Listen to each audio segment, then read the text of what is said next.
a confident government which is not on the defensive. In fact, it plans to push ahead its ambitious agenda in the coming days. The flurry of decisions taken by the Modi government in the first 100 days shows the path ahead for Modi 3.0 in this term.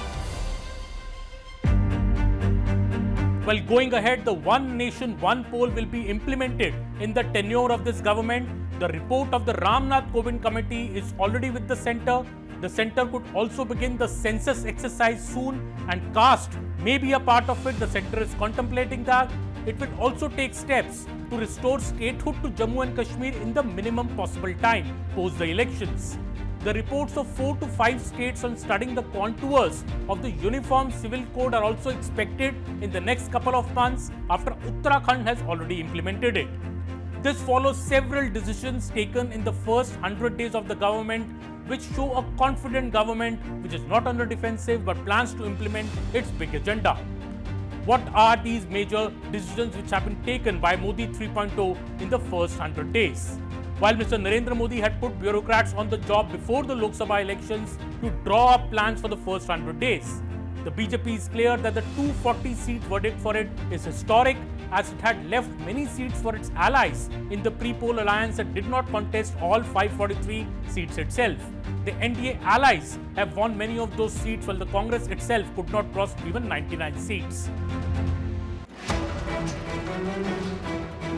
What are the big steps taken by Modi in the first 100 days of his third term? Number one, infrastructure projects worth rupees 3 lakh crore have been approved in the first 100 days, with the inauguration date fixed for each one of them. This includes the Vadhavan port in Maharashtra at rupees 76,200 crores, the next phase of the PM Gram Sadak Yojana to connect 25,000 unconnected villages at the cost of rupees 49,000 crore, roads and high-speed road corridors worth rupees 50,600 crores, new railway lines, development of 3 new airports and 3 metro projects in Bangalore, Pune and Thane. Such high spend on infrastructure will propel job creation besides the rupees 2 lakh crore PM package to benefit 4.1 crore youth. There are also now 1 crore Lakpati Didis in the country who are earning rupees 1 lakh a year.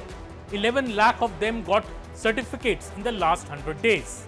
Other big steps are the 3 crore more houses sanctioned under the PM Awas Yojana. This means 3 crore more houses to be built under the scheme, 2 crore in rural areas, 1 crore in urban areas. It will mean 7 crore houses in all since inception of the scheme, which is more than the population of many countries. The unified pension scheme has been brought, which is more attractive as it combines the best features of both the old pension scheme and the new pension scheme. It will benefit 23 lakh central government employees. There are also income tax benefits to the middle class in the budget, and 2.5 lakh houses have installed solar power. All these have been the big moves in the first 100 days. The Modi government also says that it is a farmer-friendly government.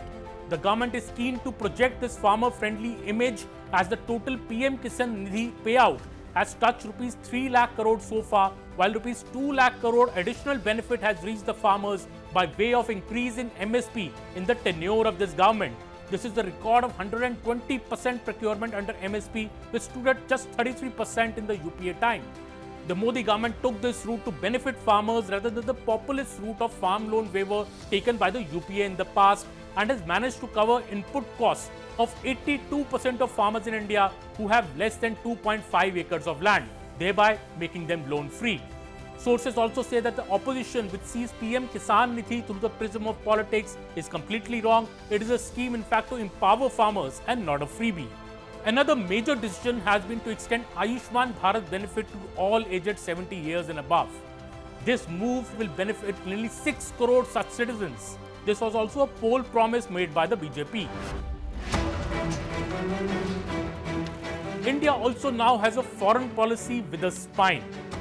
Many people say that it had discovered this spine as the world is now looking at India with hope after Prime Minister Narendra Modi's trips to Russia and Ukraine in the first 100 days of his government.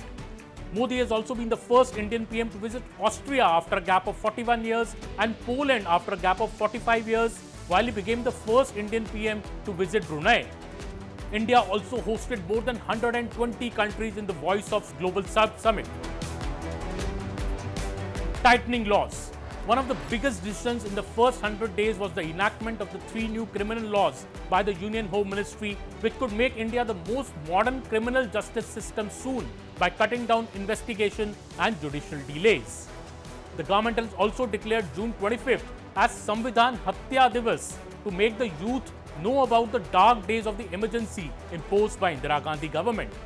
Sources say that the Samvidhan Hatya Divas is not a political event, as the idea is to resolve every year to safeguard the democracy ethos. The Waqf Amendment Bill was also brought in the last 100 days to the Parliament as a means to remove appeasement policies and for better administration and protection of Waqf properties in the country. To quote Mr. Modi to the Council of Ministers last month, he said, "We will work 3 times harder in his government's third term," and advised all his colleagues to work 3 times harder as well. Now, what ahead? The BJP under Mr. Narendra Modi faces big electoral battles in the next few months, with 5 key states and UTs going to polls.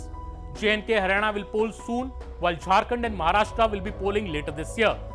Earlier next year, Delhi will also go to elections. All these are key election battles for the BJP, and the party's big mascot in these key state battles will again be Narendra Modi, who will be extensively campaigning.